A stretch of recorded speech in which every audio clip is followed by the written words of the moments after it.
നമസ്കാരം. ഇന്ന് നമുക്ക് ആധുനിക വിദ്യാഭ്യാസത്തിന്റെ പരിമിതികളും ജെൻഡർ ഈക്വാലിറ്റിയും എന്ന വിഷയം തമ്പി സാറുമായി ചർച്ച ചെയ്യാം. നമുക്ക് തമ്പി സാറിനെ സ്വാഗതം ചെയ്യാം. നമസ്കാരം സാർ. നമസ്തേ. ഓക്കെ, ഇന്ന് ആധുനിക വിദ്യാഭ്യാസ സമൂഹത്തിൽ ജെൻഡർ ഈക്വാലിറ്റി എല്ലാവരും ഉയർത്തിപ്പിടിക്കുന്ന ഒന്നാണ്. അതായത് പ്രത്യേകിച്ച് സ്ത്രീകൾക്കും പുരുഷന്മാർക്കും ഒരേ അളവിൽ തുല്യത വേണമെന്നാണ് പറയുന്നത്. സാറിന്റെ അഭിപ്രായം എന്താണ്?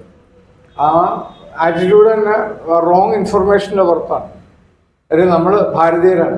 ഭാരതീയ സംസ്കാരത്തിൽ ഈ ആധുനികതയേക്കാൾ നാം മുറുകെ പിടിക്കുന്നത് ഭൗതികതയേക്കാൾ സ്പിരിച്വാലിറ്റിയിലാണ്. അപ്പം സ്പിരിച്വാലിറ്റിയിൽ ഈ പറയുന്ന രീതി കൂടെയുള്ള ഭൗതികമായിട്ടുള്ള സുഖഭോഗങ്ങൾക്കോ അല്ലെങ്കിൽ ആഡംബരങ്ങൾക്കോ അല്ലെങ്കിൽ അടയാഭരണങ്ങൾക്കോ ഒന്നും വലിയ സ്ഥാനമില്ല. അപ്പം അങ്ങനെ നോക്കുമ്പോൾ ഇന്നത്തെ കാലഘട്ടത്തിന്റെ എഡ്യൂക്കേഷനെ മോൾഡ് ചെയ്തേക്കുന്നത് ജോലിക്കാരെ ഉണ്ടാക്കാൻ വേണ്ടിയാണ്, തൊഴിലാളികളെ ഉണ്ടാക്കാൻ വേണ്ടിയാണ്. അപ്പോൾ ഒരു സ്ലേവറിയാണ് ഇൻഡയറക്ട്ലി. അപ്പം ഏതിന് പോകുമ്പോഴും കഴുത്തേലൊരു ബാഡ്ജ്, അതായത് ചുരുക്കം പറഞ്ഞു കഴിഞ്ഞാൽ സ്ലേവറിയുടെ എല്ലാ ലക്ഷണങ്ങളും ചേർന്ന് വിദേശികൾ നമ്മളിൽ അടിച്ചേൽപ്പിക്കപ്പെട്ട ഒരു സമ്പ്രദായത്തിലാണ് നാം ഇന്ന് ഊറ്റം കൊള്ളുന്നത്. അതൊന്നും നമ്മുടേതാണെന്ന് അവകാശപ്പെടാൻ പറ്റില്ല. പിന്നെ എൻജിനീയറിംഗ് എന്നോ അല്ലെങ്കിൽ ശാസ്ത്ര പുരോഗതി എന്നൊക്കെ നാം വീരവരം പറയുമ്പോഴും എന്താണ് ഈ ശാസ്ത്ര പുരോഗതി കൊണ്ട് നേടുന്നതെന്നുള്ളതാണ് വൈറ്റാലിറ്റി. നമ്മുടെ ഏറ്റവും നമുക്ക് വേണ്ടുന്നത് ഭക്ഷണമാണ്. അന്നം ഔഷധം എന്നുള്ളതാണല്ലോ നമ്മുടെ പ്രമാണം. നിങ്ങളിപ്പോൾ ഒരു കലാലയത്തിൽ ചെന്നിട്ട് അവിടുത്തെ യുവാക്കളോട് നിങ്ങൾക്ക് ആരാവണമെന്ന് ചോദിച്ചു കഴിഞ്ഞാൽ അവർ ഇപ്പം വന്ന് ശാസ്ത്രജ്ഞനാവണം, അല്ലെങ്കിൽ നല്ലൊരു പട്ടാളക്കാരനാവണം, അല്ലെങ്കിൽ ഡോക്ടർ ആവണം, എഞ്ചിനീയർ ആവണം എന്ന് പറയാറുണ്ട്. പക്ഷെ ആത്യന്തികമായിട്ട് ഇതുവരെ ആരും ഞാൻ കൃഷിക്കാരനാവണമെന്ന് പറഞ്ഞിട്ടില്ല. ശരിക്കും കൃഷിയല്ലേ നമുക്ക് മൂല്യമായിട്ട് നിൽക്കേണ്ടത്. അപ്പം ഇന്നത്തെ വിദ്യാഭ്യാസം നമ്മളെ അനാവശ്യമായ എവിടേക്ക് എത്തിക്കാണ് ഉണ്ടായിട്ടുള്ളത്. കാര്യം മൂല്യം ശോഷിച്ച വിദ്യാഭ്യാസം എന്ന് തന്നെ പറയാം. അതുപോലെ തന്നെ നമ്മൾ പലരുടെയും കൺട്രോളിലാണ്, ഇൻവിസിബിൾ കൺട്രോളിലാണ് നമ്മളുള്ളത്. ഇപ്പം തന്നെ വന്നിട്ട് കുട്ടികൾ കുറവാണ്. അത് പറയുമ്പം അതിന് പല കാരണങ്ങൾ പറയണം. ഇപ്പോഴത്തെ ഒരു ജനറേഷൻ തന്നെ കല്യാണം കഴിക്കാൻ ആഗ്രഹിക്കുന്നില്ല എന്ന് തന്നെ പറയാം. അതായത് അവരുടെ ഫ്രീഡത്തിന് തടസ്സമാണെന്നാണ് പറയുന്നത്. പക്ഷെ പ്രകൃതിയുടെ ഒരു നിയമം അനുസരിച്ച് പുരുഷൻ സ്ത്രീക്ക് മുകളിലാണ്. പക്ഷെ ആ പുരുഷൻ എന്ന് പറയുന്നത് സ്പിരിച്വൽ സങ്കല്പത്തിനെയാണ്. സ്ത്രീ അല്ലെങ്കിൽ വൃത്തി അല്ലെങ്കിൽ ഭൂമി സ്ത്രീയും, ആ പ്രജനനം ബീജദാതാവ് അല്ലെങ്കിൽ അതിൻ്റെ ആത്മാവിനെ തരുന്ന ഒരു പുരുഷ തത്വത്തെയാണ് നമ്മൾ ഇതിൽ സങ്കല്പിക്കുന്നത്. അങ്ങനെ ആത്യന്തികമായിട്ട് പോകുമ്പോൾ ഇവിടെ പുരുഷന്മാരില്ലെന്ന് പറയേണ്ടി വരും. തെറ്റിദ്ധരിക്കണ്ട. കാര്യം അർദ്ധനാരീശ്വര സങ്കല്പത്തിലാണ് നമ്മളുള്ളത്. അപ്പോൾ പകുതി സ്ത്രീയും പകുതി പുരുഷനുമാണ് ഇന്നുള്ള സ്ത്രീയും പുരുഷനും. അപ്പോൾ ആരും ആരെക്കാൾ മോശമല്ല, എന്നാൽ ആരും മുകളിലുമല്ല. ധർമാധിഷ്ഠിതമായിട്ട് ഓരോരുത്തർക്കും ഓരോ കർമ്മങ്ങൾ കൊടുത്തിട്ടുണ്ട്. അപ്പോൾ ആ സ്ത്രീക്ക് കൊടുത്തേക്കുന്ന കർമ്മം മരം കയറലോ അല്ലെങ്കിൽ വലിയ വാഹനങ്ങൾ ഓടിക്കലോ ഒന്നുമല്ല. അത് അവരെ കൊണ്ട് ചെയ്യാൻ പറ്റായിട്ടല്ല, പറഞ്ഞില്ല എന്ത് ചെയ്യാൻ പറ്റും. പക്ഷെ നിങ്ങളുടെ ധർമ്മം, നിങ്ങളുടെ ശരീരം അതിനുവേണ്ടി ആണോ ഡിസൈൻ ചെയ്തേക്കെന്നുള്ളതാണ്. ഫോർ എക്സാമ്പിൾ, ഒരു സ്ത്രീ രജസ്വല ആയി കഴിഞ്ഞ് കഴിഞ്ഞാൽ ആ രക്തം ഒലിച്ചു പോകണം.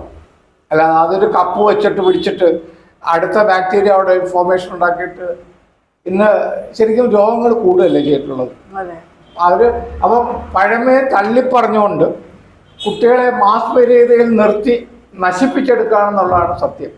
കാര്യം ആദ്യം തന്നെ പറഞ്ഞ തുണി കൊണ്ടല്ല കെട്ടേണ്ടത്.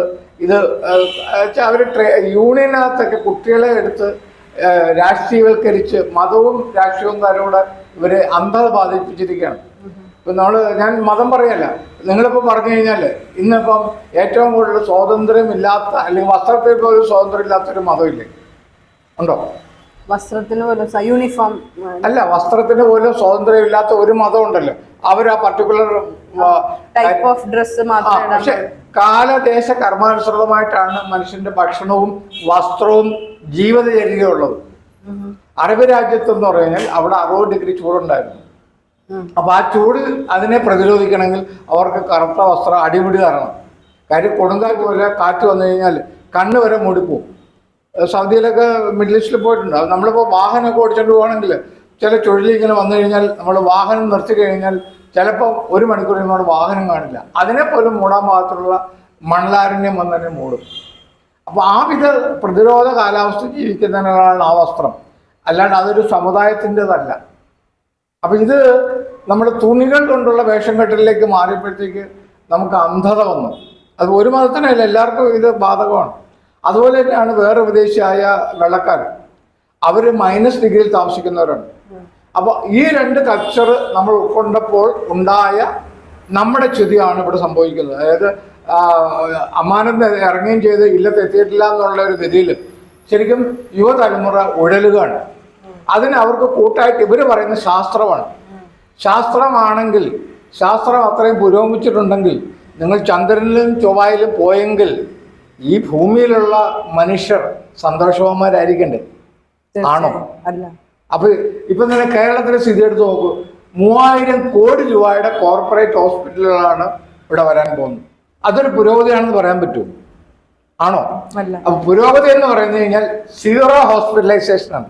ഒരു ആശുപത്രി പോലും ഇല്ലാതെ, ഒരു ഡോക്ടർ പോലും തൊഴിലില്ലാതെ വരുമ്പോൾ മാത്രമേ ആ രാജ്യത്ത് ആരോഗ്യം നിലനിൽക്കുള്ളൂ, അല്ലേ? അത് അപ്പോൾ ഈ 3000 കോടി രൂപ കോർപ്പറേറ്റുകൾ ഇവിടെ കൊണ്ടുവരുന്നെങ്കിൽ ഒന്നുകിൽ ഇവരിവിടെ രോഗം സൃഷ്ടിക്കുന്നു, പിന്നെ ഇവർ കുറേ നുണക്കഥകളാണ് പറയുന്നത്. ആ വാക്സിൻ, ഈ വാക്സിൻ, ഇതിനു മുമ്പ് മനുഷ്യൻ 16ാമത്തെ വയസ്സിൽ മരിക്കുകയാണ്, ഇവരൊക്കെ വന്നുകൊണ്ടാണ്. അപ്പോൾ ഇങ്ങനെയുള്ള കുറേ ഏറെ നുണകൾ ചേർന്ന് അതിൻ്റെ ഒരു സിദ്ധാന്തം എന്താണെന്ന് വെച്ച് കഴിഞ്ഞാൽ, നമ്മളിപ്പം ഒരാൾ നമ്മളെ അടിച്ചാൽ നമ്മൾ പ്രതിരോധിക്കും, ചിലപ്പോൾ ആ ആൾ ചത്തുപോകും, അല്ലേ? അപ്പം അങ്ങനെ ഒരാളിനെ കൊന്നാൽ അവൻ കൊലയാളിയായി. നേരെ മറിച്ച് നിങ്ങളൊരു മാസിനെ, ഇന്നസെൻ്റായ ഒരു മാസിനെ കൊന്നു കഴിഞ്ഞാൽ നിങ്ങളൊരു കോൺഗറായി, നിങ്ങൾക്കൊരു വീര പരിവേഷം തരികയാണ്. അപ്പം ഇങ്ങനെ നമ്മളെ റോങ് ആയിട്ട് കൊണ്ടുപോയിട്ട് ഹ്യൂമാനിറ്റി നഷ്ടപ്പെട്ടു. ആ മാനുഷിക നഷ്ടങ്ങൾ വരുമ്പോഴാണ് എനിക്ക് നിങ്ങളെക്കാട്ട് ഉയരണമെന്ന് തോന്നുകയും, അല്ലെങ്കിൽ എനിക്ക് ഡെമ്പ് കാണിക്കാൻ ഇത് പോരാ എന്ന് തോന്നുകയും, ഞാനാണ് വലുതെന്നുള്ള ഒരു ഈഗോയിസ്റ്റിക് ആവുന്ന കാര്യങ്ങൾ വരും. ആ ഈഗോയിസ്റ്റിക് രാജ്യത്തു നിന്നുണ്ടാവുന്ന ചുതികളാണ് ഇവിടെ ഇന്ന് നാം കാണുന്നത്. അപ്പം അടിസ്ഥാനപരമായിട്ട് മാതൃദേവോഭവ, പിതൃദേവോഭവ. അപ്പോൾ മാതാ, പിതാ, ഗുരു, ദൈവം എന്നുള്ള അടിസ്ഥാന തത്വത്തിലാണ് നാം ജീവിക്കുന്നത്. അല്ലാണ്ട് ഒരാളിനെ കാലിൽ തൊട്ട് വീഴാന്ന് പറഞ്ഞാൽ അടിമത്വമല്ല, വിധേയത്വമാണ്. കാര്യം എനിക്ക് ജന്മം തന്ന എൻ്റെ മാതാവ്, ആ മാതാവിനെ ഞാൻ ദൈവമായിട്ട് കാണുന്നു. ആ മാതാവിൻ്റെ പാതാരവിന്ദത്തിൽ ഞാൻ അടിയറവ് പറയുന്നു എന്ന് പറയുമ്പോൾ, നിങ്ങൾ ഈ കോളേജിൽ വെച്ച് അത് ചെയ്തു കഴിഞ്ഞാൽ നിങ്ങൾ സറണ്ടർ ചെയ്യാണ്, സ്ലേവറി ആണെന്ന് പറയുന്ന ഒരു വിദ്യാഭ്യാസ സമ്പ്രദായം നല്ലതാണോ? ആണോ? യുവാക്കളിലേക്ക് ചിന്തിക്കേണ്ടത്. എന്നാൽ അത് പാവങ്ങളാണ് കുട്ടികൾ. അവരെ നേരെ ചൊവ്വേ നയിക്കാനുള്ളതിന് പകരം അരാഷ്ട്രീയത്തിൽ അവരെ തമ്മിൽ തന്നെ അങ്ങോട്ട് കിട്ടും വെട്ടാനും കുത്താനുമാണ് പഠിപ്പിക്കുന്നത്. അപ്പോൾ ഈ യൂണിവേഴ്സൽ അൺട്രസ്റ്റ് ഉണ്ടാക്കുന്ന ആരാണ്? അതാണ് നമ്മൾ തിരിച്ചറിയേണ്ടത്. നമ്മുടെ ശത്രു ആരാണ്? നിഴല് പോലെ നമ്മളെ പിന്തുടരുന്ന ആരാണ്? ഈ മത നേതാക്കന്മാരോ ഈ രാഷ്ട്രീയ നേതാക്കന്മാരോ എന്ത് പുരോഗതിയാണ് ഈ രാജ്യത്തിന് വരുത്തിയേക്കുന്നത്? ഏത് രാജ്യത്തായാലും റോക്കറ്റ് ഇട്ടതുകൊണ്ട് രാജ്യം നന്നാവും, ചന്ദ്രനെ പോയി സാറ്റലൈറ്റ് പറ്റിയതുകൊണ്ട് നന്നാവും. ഇപ്പം നമ്മളിന്ന് ആധുനിക സംസ്കാരത്തിൽ ഉപയോഗിക്കുന്ന മൊബൈൽ ഫോൺ ഇല്ലാണ്ട് ജീവിക്കാൻ പറ്റില്ല, അല്ലെങ്കിൽ കാറില്ലാണ്ട് ജീവിക്കാൻ പറ്റില്ല എന്ന് പറയുന്നത് ഇതൊക്കെ വെറും തെറ്റായ ധാരണ. ഇതൊന്നും ഇല്ലാത്ത കാലഘട്ടത്തിൽ ആളുകൾ ജീവിച്ചിരുന്നു, ഇതിൽ സന്തോഷകരമായിട്ട് ജീവിച്ചിരുന്നു. അപ്പം ആറ്റിറ്റ്യൂഡ് ചേഞ്ചസ് ആണ് വരേണ്ടത്. അപ്പം നമ്മൾ എപ്പോൾ ഒരു മനുഷ്യനെ തിരിച്ചറിയാനും സഹജീവിയുടെ ഒരു വിഷമം എൻ്റെ വിഷമമായിട്ട് എന്ന് കാണാൻ പറ്റുന്നു, അപ്പോഴാണ് നമ്മുടെ സിദ്ധാന്തം അനുസരിച്ച് ലോകോ സമസ്ത സുഖനോ ഭവന്തു എന്ന് നമുക്ക് പറയാൻ പറ്റുന്നത്. അതാണ് നമ്മുടെ, അല്ലാതെ നിങ്ങൾ എനിക്ക് ഒപ്പമാണോ, എൻ്റെ അടുത്ത് കരാട്ട പിടിച്ചാൽ നിങ്ങളേക്ക് അതല്ല. ഇപ്പം തന്നെ വളരെ മോശമായ രീതിയിൽ കൂടെയാണ് കുട്ടികളെ കൊണ്ടുപോകുന്നത്. അച്ഛന്മാർക്ക് താലോലിക്കാൻ പറ്റുന്നില്ല, പെമ്മക്കളെ ഒക്കെ അച്ഛനടുത്ത് ഉമ്മ നോക്കാൻ പറ്റുന്നില്ല. കാര്യം ബാഡ് ടച്ചും ഗുഡ് ടച്ചും ഒക്കെയാണ് ഇപ്പോൾ സ്കൂളിൽ പഠിപ്പിക്കുന്നത്. അതുപോലെ തന്നെ അമ്മയ്ക്ക് ഒരു ആൺകുട്ടിയെ എടുത്ത് താലോലിക്കാൻ പറ്റത്തില്ല, അല്ലെങ്കിൽ കെട്ടിപ്പിടിക്കാൻ പറ്റത്തില്ല. കാര്യം കോടിക്കണക്കിന് ആളുകൾ എവിടെങ്കിലും ഉണ്ടാകുന്ന ചെറിയ ന്യൂസുകളെ പർവ്വതീകരിച്ച് ആ ചെക്കൻ അമ്മയെ ചെയ്തു, അല്ലെങ്കിൽ അച്ഛൻ മകളെ ഇങ്ങനെയൊക്കെ പറഞ്ഞ് മൊറാലിസം നഷ്ടപ്പെടുത്തുകയാണ്. ഇത് മാറ്റിയില്ലെങ്കിൽ സമൂഹം വളരെയേറെ വില കൊടുക്കേണ്ടി വരും എന്നുള്ളതാണ് എനിക്ക് എൻ്റെ ഒരു അനുഭവത്തിൽ നിന്ന് മനസ്സിലായത്. നന്ദി, നമസ്കാരം.